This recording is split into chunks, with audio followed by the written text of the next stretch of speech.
Good morning guys, welcome back to my another vlog. आज सुबह मैंने अपने दिन की शुरुआत एक कप चाय के साथ की। उसके बाद मैंने स्नान किया और अपनी बेटी के लिए ब्रेकफास्ट तैयार किया। फिर उसे स्कूल बस तक छोड़ने गई।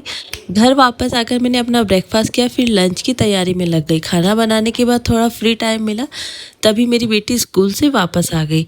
आजकल उसके एग्ज़ाम चल रहे थे, तो इसलिए वो जल्दी जल्दी आ जाती है। मैंने उसे खाना खिलाया, फिर उसे अपने फ्रेंड के घर भेज दिया।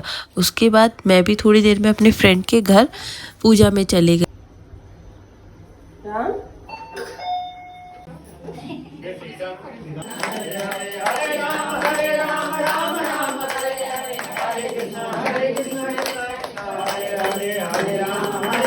वहाँ से आकर मैंने अपने बेटे को दूध पिलाया और उसे सुलाने की कोशिश की, लेकिन वो नहीं सोया। तभी मम्मी पापा भी घर आ गए।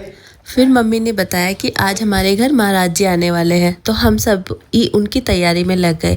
मेरे हस्बैंड मार्केट जाकर फूल, मिठाई और बाकी ज़रूरी सामान लेकर आए, ताकि हम उनका अच्छे से स्वागत कर सकें। उसके बाद मैंने और मम्मी ने मिलकर घर को अच्छे से सजाया। मैंने बाहर बहुत सुंदर रंगोली बनाई और फूलों से डेकोरेशन किया, जिससे पूरा घर बहुत प्यारा लग रहा था। फिर मैंने भगवान जी के मंदिर में माला चढ़ाई और मैंने नीचे कालीन बिछाए। हम दोनों ने मिलकर घर के हर कोने को अच्छे से डेकोरेट किया, ताकि महाराज जी के स्वागत में पूरी श्रद्धा और प्यार से किया जा सके। इस पूरी तैयारी में मेरे बच्चे भी हमारी मदद कर रहे थे। उन्हें इस तरह हमारे साथ जुड़कर काम करते देखना बहुत अच्छा लग रहा था। सबसे खास बात यह कि खेल खेल में हमारी परंपराएं और कल्चर भी सीख रहे हैं। ऐसे छोटे छोटे पल ही बच्चों को हमारी जड़ों से जोड़ते हैं और दिल को बहुत सुकून देते हैं। अब वो पल आ चुका है जिसका हम सब इंतजार कर रहे थे। महाराज जी हमारे घर पधार चुके थे। मेरे हस्बैंड उन्हें नीचे से आदर के साथ लेकर आए और हमने उनका दिल से स्वागत किया। सबसे पहले हमने उन्हें माला पहनाई, फिर तिलक लगाया और रोली बांधी और फिर उनकी आरती की। दरअसल इस आस्था की शुरुआत हमारे परिवार में कई सालों से पहले से हुई थी। मेरी सास के पिताजी यानी प्रदीप जी के नाना जी रानी सा माता जी को बहुत मानते थे। उन्होंने पूरी श्रद्धा से माता जी से मनोकामना मांगी थी, उनकी बेटी को संतान का सुख मिले।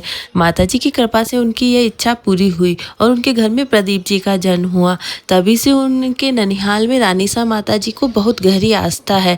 वहाँ उनका मंदिर भी बना हुआ है और पूरे परिवार में आज भी उन्हें उतनी ही श्रद्धा से पूजा जाता है।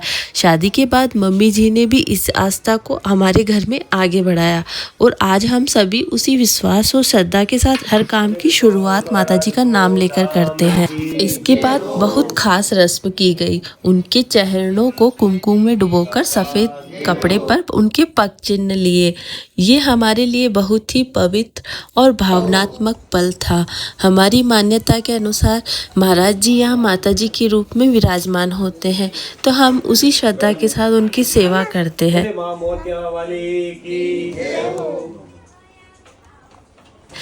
इसके बाद मम्मी जी ने महाराज जी के ऊपर फूल अर्पित किए और उन्हें आदर के साथ ओढ़नी ओढ़ाई। हम सब ने ओढ़नी ओढ़ाई। घर का माहौल बहुत ही शांत और सकारात्मक हो गया था। सच में उस पल बहुत सुकून महसूस हो रहा था। फिर एक एक करके सभी आगे बढ़कर और महाराज जी का आशीर्वाद लिया। बच्चों ने भी लिया और हम सब ने भी मिलके आशीर्वाद लिया।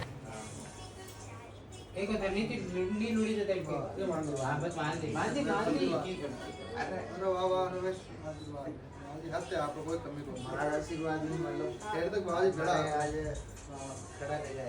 तो आज कोई कमी नहीं रखा। धन्यवाद है हमारे प्रदेश में बहुत ये सोरी मिटे हुक्म लेके नहीं तुम की नहीं रखा 25 आज 45 साल हां 45 साल लेगा मुझे ध्यान है ना सब ध्यान 45 साल है अब आओ भाई किटो बनाओ।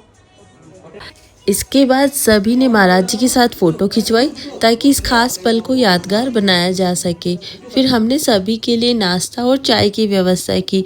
घर में एकदम खुशी और भक्ति का माहौल था।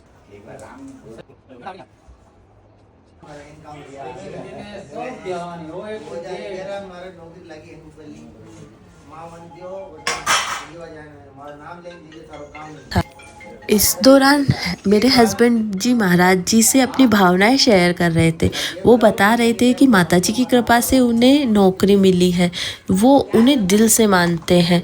उन्होंने कहा कि जब भी मैं किसी काम की शुरुआत माता जी का नाम लेकर करता हूँ तो उनका काम हर काम सफल हो जाता है। उनकी ये बातें सुनकर वहाँ का माहौल और भी भावुक और श्रद्धा से भर गया।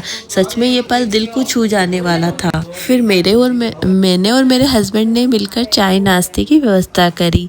लेकिन यहाँ एक खास परंपरा भी निभाई जाती है। महाराज जी ने कहा कि वो बेटी के घर का खाना नहीं खाते, क्योंकि मम्मी जी उनके गांव की बेटी है।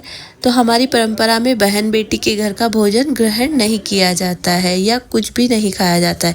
इसी वजह से उन्होंने केवल थोड़ा सा नाश्ता ही स्वीकार किया, वो भी प्रदीप जी ने अपने हाथों से उन्हें प्रेम पूर्वक एक ग्रास खिलाया, एक छोटा सा निवाला दिया।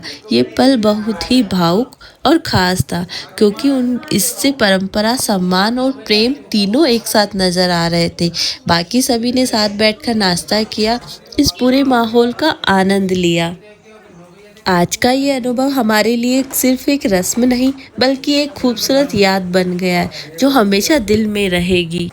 फिर धीरे धीरे विदाई का समय आ गया। इनके साथ जो आए थे उन्हें आदर के साथ सम्मानित किया गया। मम्मी जी ने उन्हें शॉल ओढ़ाई और कपड़े भेंट किए। हमने पूरे सम्मान के साथ महाराज जी को भी दक्षिणा अर्पित की और भेंट स्वरूप जो भी श्रद्धा से बन पड़ा उन्हें समर्पित किया।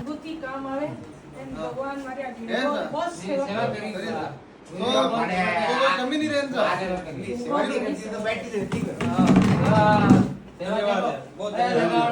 सेवा भी आके दे हमारे रियो जेड़ो थारे भगवान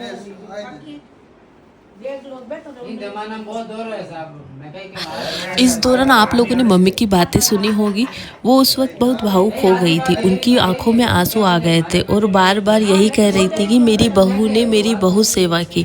उन्होंने ये भी कहा कि मेरे बेटे ने तो पैसे लगाए, लेकिन इसने दिल से सेवा की है। आज मैं जो बैठी हूँ वो इन सब की वजह से हूँ। उनकी ये बातें सुनकर सच में दिल भर आया, क्योंकि ये कोई दिखावे की बात नहीं थी, ये उनके दिल की सच्ची भावना थी। मम्मी जब भी इन पलों को याद करती है वो हमेशा भावुक हो जाती है और उनकी आंखों में आंसू आ जाते हैं। बहू हो या बेटा, रिश्ता कोई भी हो, अगर दिल से सेवा की जाए तो वो सीधे भगवान तक पहुंचती है। फिर हम लोगों ने उनके जाने के बाद में खाना खाया और थोड़ा सा बेटी को पढ़ाया। इसी के साथ आज का व्लॉग यही खत्म करते हैं। आपको ये व्लॉग अच्छा लगे तो प्लीज़ लाइक कीजिए और शेयर कीजिए और सब्सक्राइब करना मत भूलिए। अगर आपको मेरी मेहनत पसंद आती है तो मुझे अप्रिशिएट कीजिए।